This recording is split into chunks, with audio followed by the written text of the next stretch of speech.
Okay, good afternoon, and students. Good afternoon, sir. You know, take your seat. Today we are going to have another demonstration. Of course, you are in the teaching arts in elementary grade. Are you excited for our class today? Yes, sir. Of course, because you will be the future teachers of arts. And just recently we had our discussion, which is the music. That's why the intrinsic motivation must come from you. For today's class, we have a demonstrator assigned ahead of time. And I think she is already well prepared. She was given enough time for her demonstration. So our demonstrator today is Jersey. You may now come here in front. And she will be discussing about visual culture. So may I request that everyone will be participative in her discussion? Yes, sir. Okay, the floor is yours. So, everyone can stand. Ready?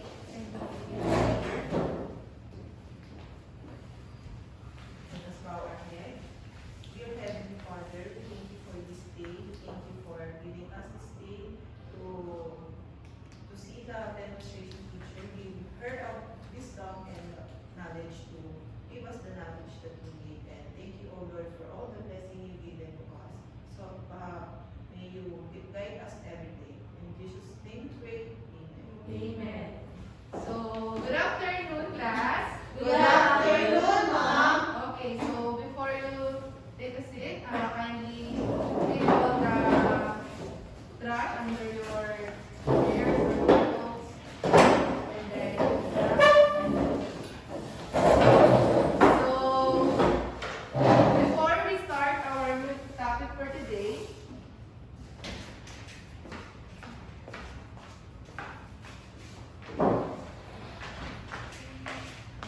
so let's have short activity. So let's play. Are you excited? Yes, ma'am. So, stand muna ulit. Parang titinaan to kayo. So, follow me, okay? Follow me. Yes, follow me. So, ganon. Take.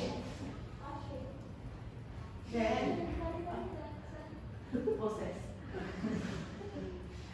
then, okay, so, take a seat. So,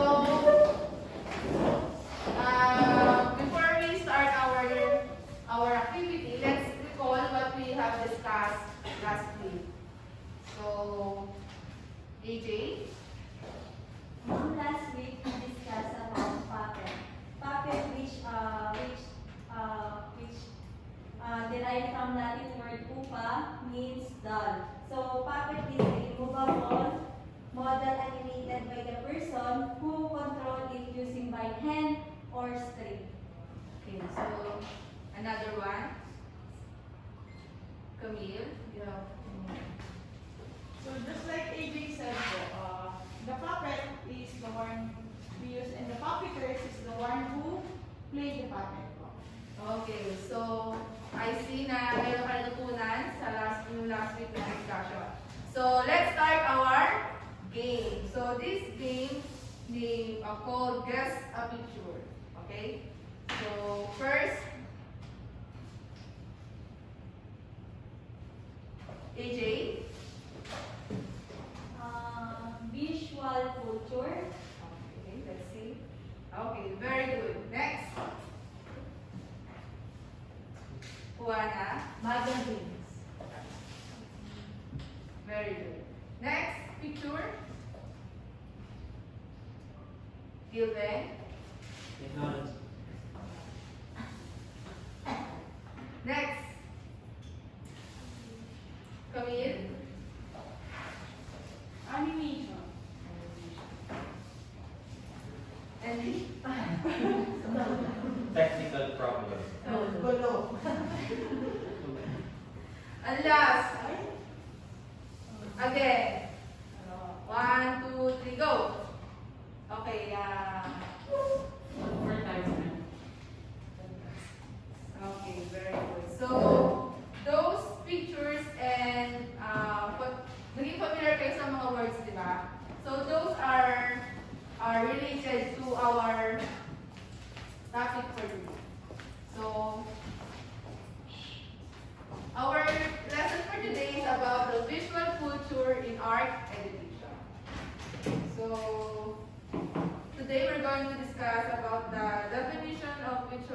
visual culture, rationale for visual culture, approaches to visual culture and applications of visual culture in art classroom.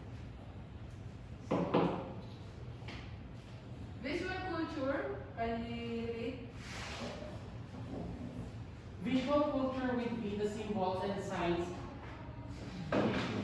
we encounter every day and the importance and interpretations that our collective culture places on them.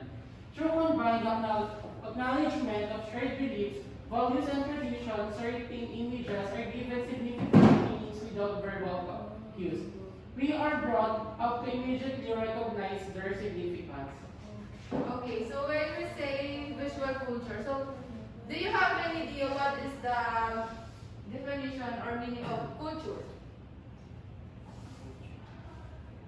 Juana?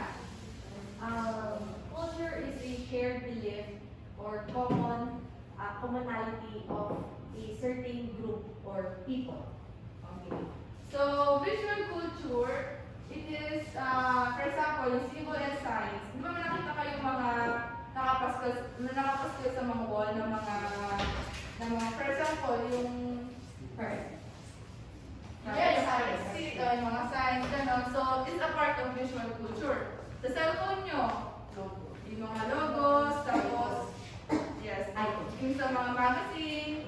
So, it's part of visual culture. Yes, sir. Okay, in addition to what you're saying, let me just clarify. I think what you mean is that everything that you see, that all of us can relate, can be considered as visual culture.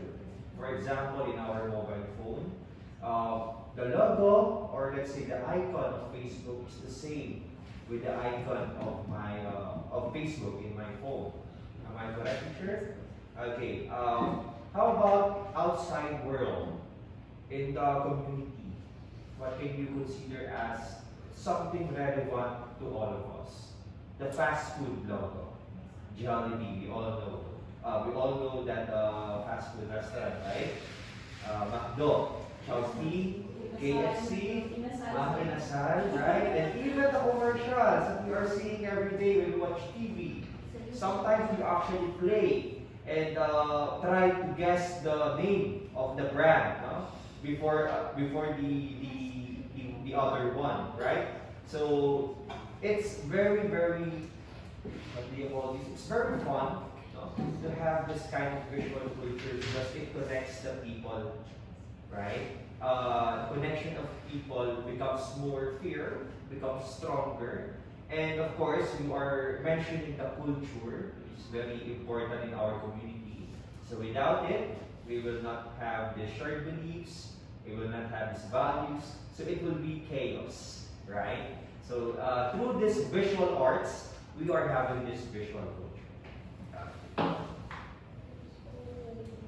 So, next. For example na, yung walang sabi ni sir. So, para mas madali sa atin makarelate, yung mga flags. Diba? Nag-represent siya ng ng iba't ibang countries. So, then, yan. Saan nyo makapansin yan? Sa mga billboards. Yan, yung mga sa sabi ni sir kanina. Then, yung sa school, di ba nga? Kasi protocols. Then, yan. Yan. So, sa school, sa room, pwede rin. So, question. What is the difference between signs and symbols? Camille? Kindly. When we say signs, it is graphical representation that represents about instructions or directions. In addition, signs are usually informative, regulatory, warning, and prohibitory, while symbols represent something that are accepted by certain subjective areas. So, do you have an idea? So, yun po, when we say signs, it's just like, when you are driving po, makikita niyo po dun yung mga signs na slippery bend, okay, is no overtaking, okay, no parking, yun po yung mga signs na sinasabi. And then, pag sinabi naman po nating symbols, is just like, it represents something po. Yung parang, Starbucks, no? yes po, mga ganun po.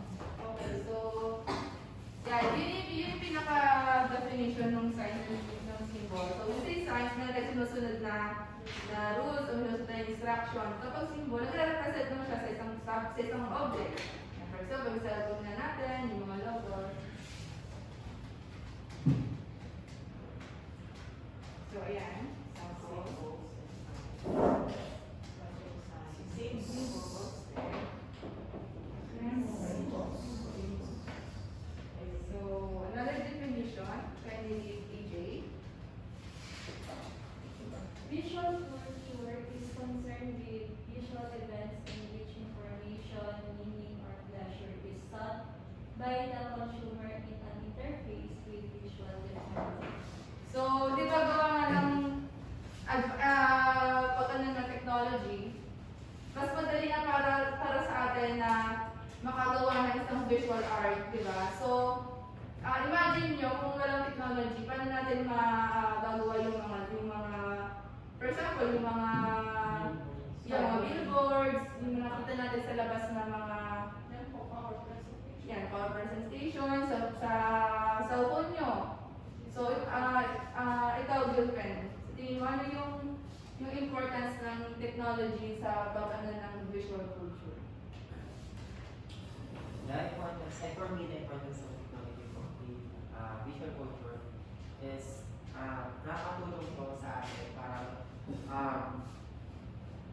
nakakatulong sa atin para makapagbigay ng guides sa atin para ayun, nakakatulong para bigay ng Di ba mas madali para sa atin makapag-create ng isang object, ng isang art through technology. So, next. So, Juana, kindly. You know more than you think you do. We are surrounded by visual culture 24/7. Do you agree? Yes. How? By using the cell phone, one of the example. Okay. So, for Okay. example, Teacher, we just let's pay attention to that misspelled word. Okay? Surrounded. So let's next time we avoid what you call errors. Okay. So, yeah, how could this be? By television, diba? Watching television, internet, newspaper, music videos, and video games, and cell phones. So, visual culture is also defined by the work of applied artists. Yeah, yung mga architect, fashion designers, animators. So, ito sa taas na to, but ito pa yung panahon na walang technology. And then ito, because of technology, mas madali sa kanila makapag-produce ng isang... And also, visual arts is evolving. The Yes, design is evolving, right? Dati po walang kulay. Oh yes, okay. Not just how you draw it or how you create it, but also the design itself. Diba? Before it's not that brilliant, it's not that what do you call this, vibrant. No? Kaya, especially sa fashion, look at that. Even the shading of the color is very important. Before, yung shade lang, okay, that's how it looks. But now, the color also matters, right? Meron lang po siyang shiny shimmer. Okay. Okay, so next. So, let's discuss about the rationale for visual culture in art education. So, kindly, Lori. Visual art making and art viewing experiences teach students to observe and think about their visual environments, apply their imaginations, think creatively, explore ideas and feelings, and develop understanding about their emerging personal, cultural, and social identities. Through art experiences, students discover a larger world of real and imagined places, people, and ideas. Art provides a creative and intellectual playground for students, a place of wonder and surprise, a place to learn and grow. So, visual art making is telling us that through visual art making, the students or the kids are more we experiencing how to boost our personal selves, know more about the cultural, and of course, we also build our social identities. We are also being creative and more on intellectual capabilities ay nabuboost din po. Okay, so, Okay, and look, which is the most important part there, the visual art and art viewing enhances the, such that their eye, Imagination. the imagination. Okay, when they see these artworks, they will become inspired, right? They can boost their imagination, and it will encourage them to do artworks, to express, no, what's in their mind. Okay, sige, next na tayo. so next. Yeah, example. That's the reason why an elementary classroom has so many artworks, right? Even the storybooks of children has so many artworks. Unlike the novels, but when you're older, di ba, halos wala ng picture. Okay, because the imagination is very Yes, so that's why, as a teacher, para sa akin, importante yung mga ganitong visual arts. Kasi, yan, simple ganito, ma-realize ng bata kung ano ba yung dapat niya sundin, ano ba yung sinasabi niya sa mga pictures. So, That is different from our classroom. Look at our classroom, it's very clean. Because we're college, right? So when you become elementary teachers, are you willing to buy the materials? Yes, sir. Yes, To sir. pay those, using or spend your own money for those materials? Yes, sir. Yes. For the sake of the Sana all. Para sa mga bata. For the happiness. okay, so next, let's discuss about approaches to visual culture in art education. So first is radical change. Can you read, Lori? Radical change are associated with politic views. In art education, we view aims or goals for the field and the accession of visual culture as the primary subject for study. The primary aim of this view is social reconstruction that promotes democracy, liberty, and justice. So, sinasabi dito na as future, di ba tayo mga teacher, yung way natin is of education para mabuksan ng mga bata yung isip nila sa bawat bagay-bagay. For example, kung related sa visual culture, for example, merong napanood yung bata sa YouTube na naging curious sila about sa mga crimes or about sa advertisement. Para sabihin nila, ma'am, ito bang shampoo talaga? Nakakapag-pest ko ba talaga ng hair? Magiging ganda ba yung hair ko? Kapag ginagawa ko sa sabon na to, magiging ano po ba ako? Puputi ko ba yung skin ko? So, yan. Sabi ko. Legit ba? Legit as Ah, Silk siya, legit. 7 days ago. O scam? So, next. Yan.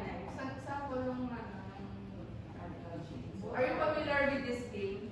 Hindi po. Hindi po. Western countries are very familiar with that. Ayun na version of it. Baymax. So, since you are familiar with this kind of games, game and Bot Fighters is an advanced video game of violence between robots. Many video games feature different types of violent behavior, fighting, shooting weapons, and in some way overcoming an opponent. Educators, parents, and psychologists have expressed concerns about the extent to which children are exposed to these behaviors in video formats and in relation to children's cartoon programs on TV. Hindi po siya totally ng Bot Fighters yung napanood ko po. Yung, Minecraft ba yun? Yung nag-build, di ba may pagkaya doon sa Minecraft? Ano po? Doon din, for example po yung bata, kaya ML, sige sa ML na lang po. Sa ML, di ba, pag may mga, yung mga adult na gano'n, o sige, patayin mo. Ayan, headshot, mga gano'n. So yung bata, tendency, naririnig nila. For example, nagmumura, yung expression nagmumura, so naririnig nila na naririnig. Na-a-adapt nila, which is not good. Yun po. That is why the parents have a big responsibility in not exposing their children to those kind of content. But ironically, Transformers is very famous. Yes. It has cartoon, it has movie, right? So that's the world. No? It's just up to the parents to be involved in guiding their child. Pero ngayon po So, yung next maganda rin kasi example. yung MTRCB. At least, Yeah. na-aware po yung mga parents if the showcase, ano po, applicable po sa bata or hindi. Katulad din po sir sa Netflix, kumbaga episodes po, kung naging ko sa taas sa episode 1, nakakita po din dito is always drugs, nudity, Yes. violence, ayun na po yung parang warning. Guideline na yan. No? Sa Netflix. So, next example naman ito. So, pag nakikita niyo itong doll na to, di ba, parang ako, parang feeling ko, ang ganda niya. So, tayo may-influensyahan tayo na gayahin yung suot niya, gayahin yung style niya. Kaya di ba meron mga yung sa, katulad na Lodi, meron yung sa Lodi lang, Lost Player. So, yan. So, sinasabi lang dito na, kung ano yung nakikita natin, parang na-influensyahan tayo. Parang, somehow parang magiging interested ka doon sa mga nakita mo through visual arts or visual culture. So, next is, kindly Jasmine. Traditional approach, assertive approach to visual culture in art. In art education attends to the creations of applied art, artists such as graphic designers, interior designers, illustrators, and animators. So, kayo for example, nag-ano kayo, nag-drawing kayo. So, masasabi na rin yung masasabi na rin yung art. Masasabi na rin na applied artist ka. Kasi, may explain ko kung ano ibig sabihin ng applied artist. At saka nung art. For example, ayan. Ayan yung mga example ng traditional. Okay, teacher, can you show us the difference among fine arts, contemporary art, and applied art? Okay, proceed to that now.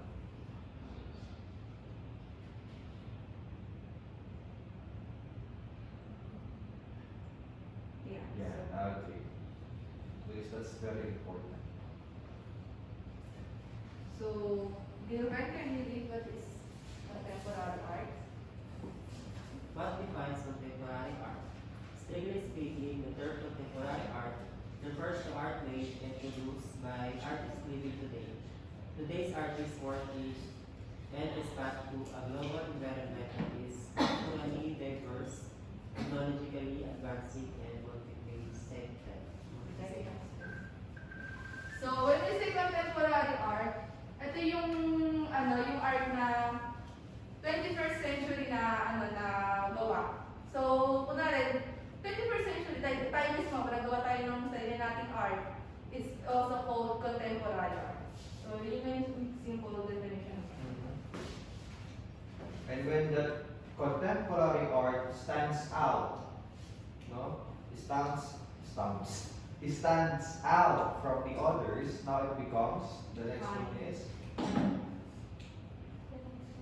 Example, Edmond draw a bird, no? A bird with the mountains and sun in the middle, and became very famous. Now it becomes. Okay, then let's proceed to the fine art. Okay.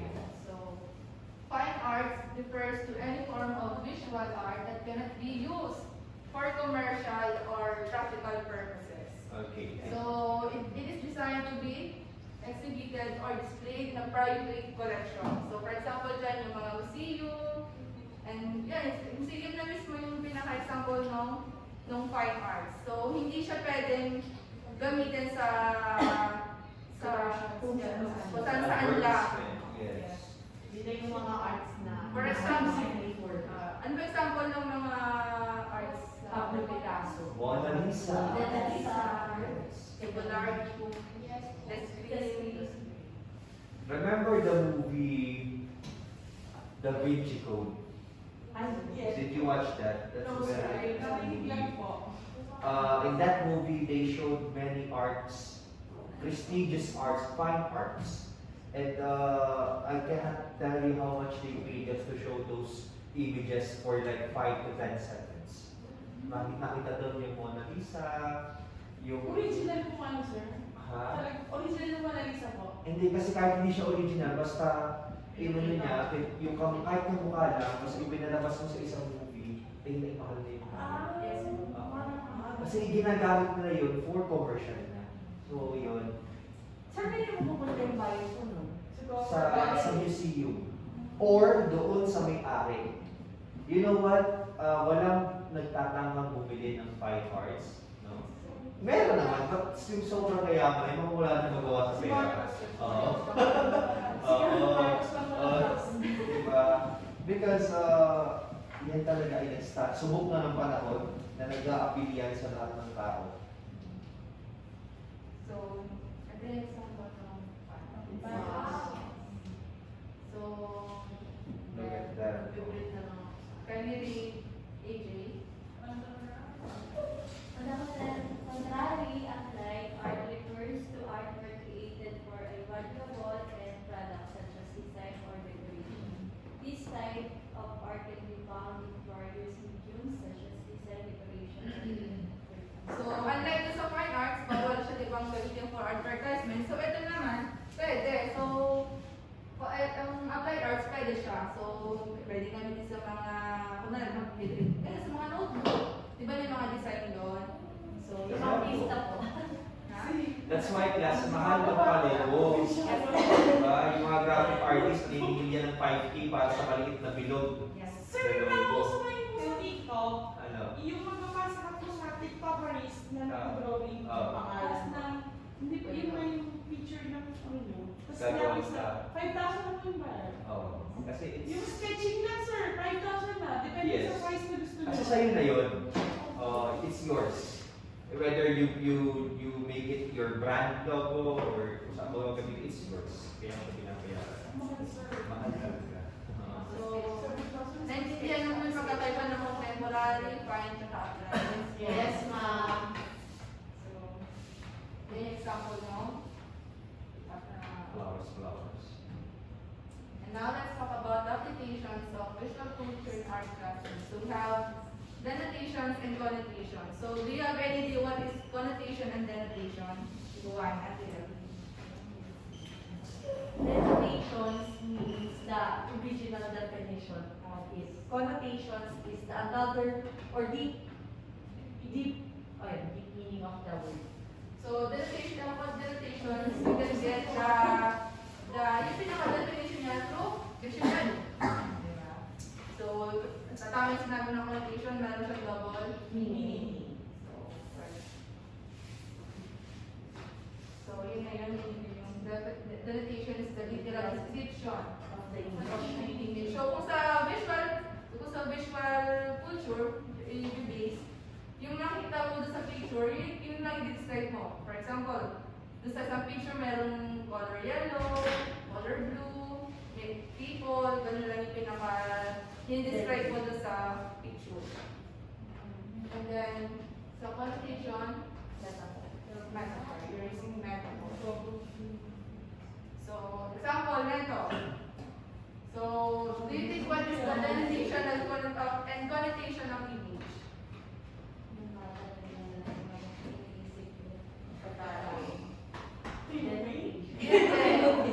What is the denotation ng Nakalimutan ko na sinabi ni Sir AJ.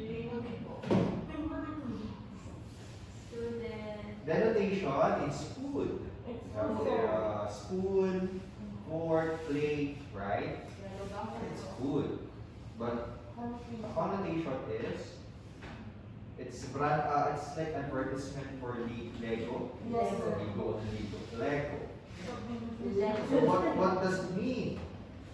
Lego is food for brain because it feeds the mind. Diba? When you use Lego, you are creating every okay.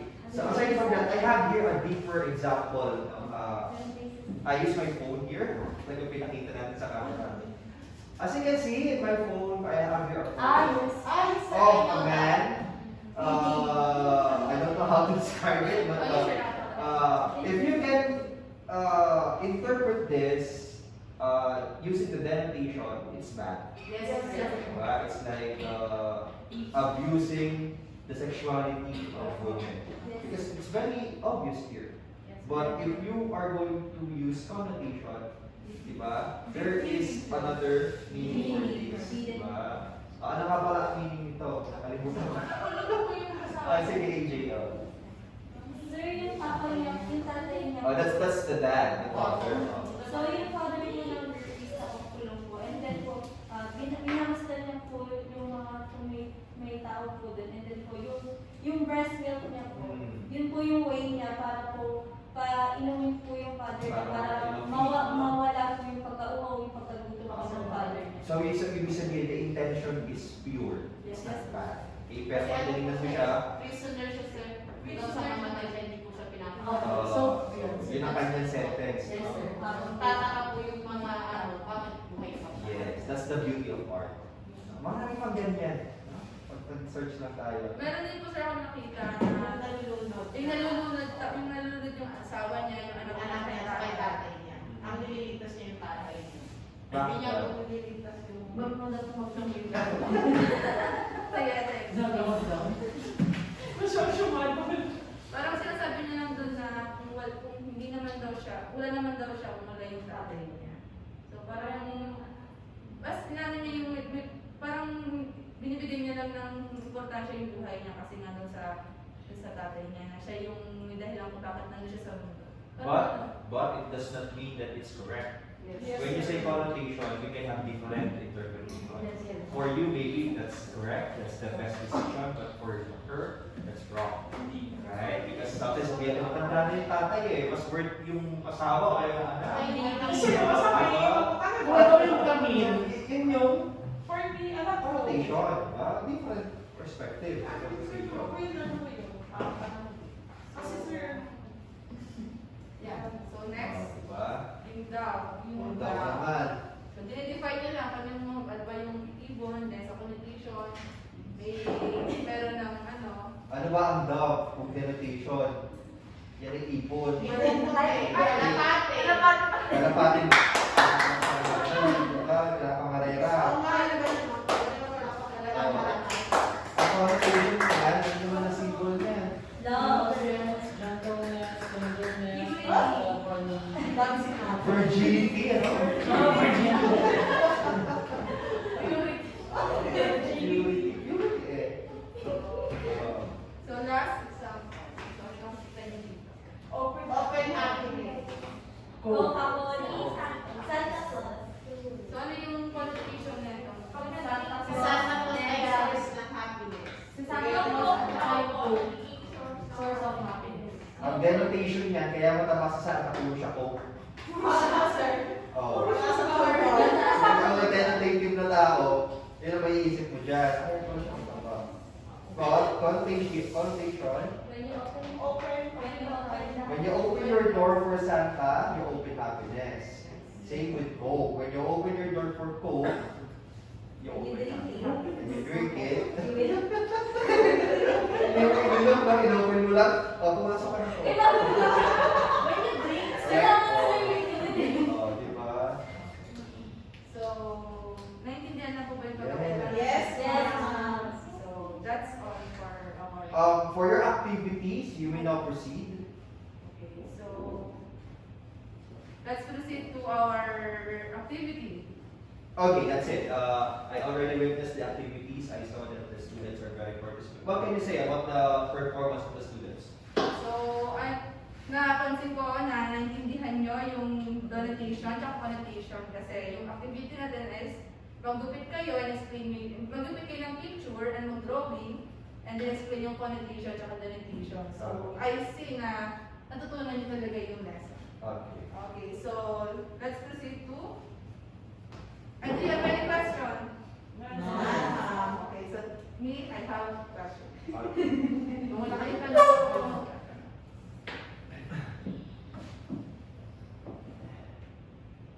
so yeah, based on our discussion, we find visual culture in art education. Buwana? Ano po? Visual culture in art education refers to the symbol or the things that we encounter every day. Okay, that's very good. So, what are the approaches of visual culture in art education? Joanna, okay, you're very active. Ano po, we have discussed about radical, traditional approach, and yung comprehensive po. Okay, so number 3, very good. Lori, can you read the question and answer? How visual culture can influence your daily lives. Give one example. So, visual culture can influence me in daily lives by means of po ng siguro yung mga makikita ko po mga visuals or mga is makaka-boost ng aking. Halimbawa po, pag pagod ako, may makikita kong art na para maibsan yung aking pong pagod is makita ko yung art na yun or makakita man ako ng kahit hindi art or kahit ano yung nasa paligid na mako-consider kong visual culture is makakapagpasigla ulit sa akin ng whole day. Okay, so number 4, Camille, as a future educator, how are you going to teach visual culture to your students? So, as a future educator po, I will teach them using technology po. Especially po in now, sa ganit pong sitwasyon na talaga pong super techy na po yung mga every person po kahit yung maliliit. So, ayun po. I will teach them po in a techy way. Pero yung syempre po, as a future educator po, dapat is two times or 3 times kang mas marunong sa mga bata.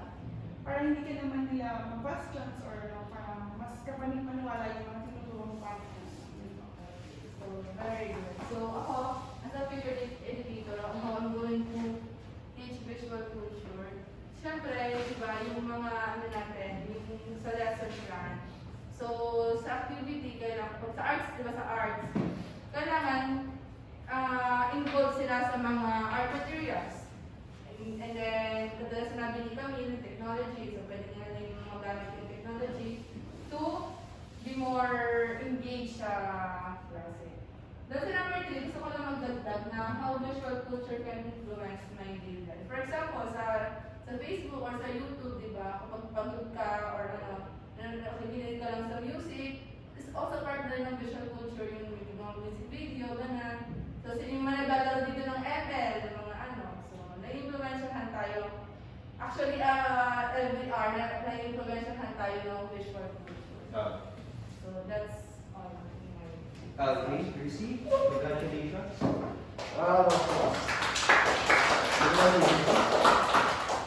Okay.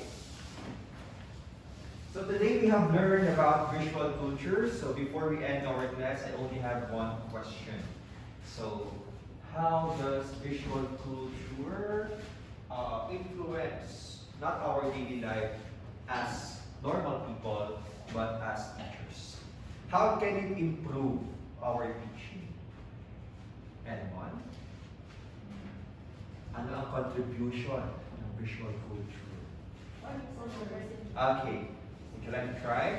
Yes, sir. Sir, in visual culture po is it feeds our mind po. Money? Mind po. Mind, okay. Yes po. Yung parang in every single thing na makikita natin is natututo po tayo. Okay. Just like for example, when you are simply scrolling sa cellphone, sir, di ba po may mga life hacks na makikita doon, Okay. mga ganun po. Okay, very good. So aside from that, in teaching, we have this what's so-called localization, wherein you are using examples which are relevant to the environment of the students. That's localization. Okay. So when you say you want to give examples of cars, so instead of cars, you use jeepneys, right? Those visual things that you, the teacher and students, can have the same perspective. Okay, so that is the localization. Okay, so that is how this visual culture greatly helps in our way of teaching. Okay, any question? Okay, I think I would like to ask AJ about your comment regarding the performance, the demonstration of our teacher. For our demonstration teacher po, nakita ko po yung mastery of the lesson po. Okay. Saan po, natapon niya po yung lesson sa amin ng maayos. And then po, okay din po yung voice niya, na kung saan po narinig, then kung naririnig po din po ng mga students po na nasa likod yung sinasabi niya. Okay, thank you for that. That's a very good observation. Edmond, last one. I love the transition of discussion po. She started from activity, then nag-proceed na po siya sa discussion of the topic po. And then, tapos po, meron din po siyang ready na activity po. And then, I love tuloy. Napangiti si Gilbert, no? Pinalagay ko po na she has the authority po. Nung nag-discuss po siya ng topic, and then gusto ko rin po yung inaalagaan po siya ng mga idea po pag nagtatanong po siya sa students. Okay, very good observation as well. My comments will be during our post-con later. Okay, students, do you have questions? Anything you want to add? Okay, if none, then you can leave. Goodbye. Goodbye.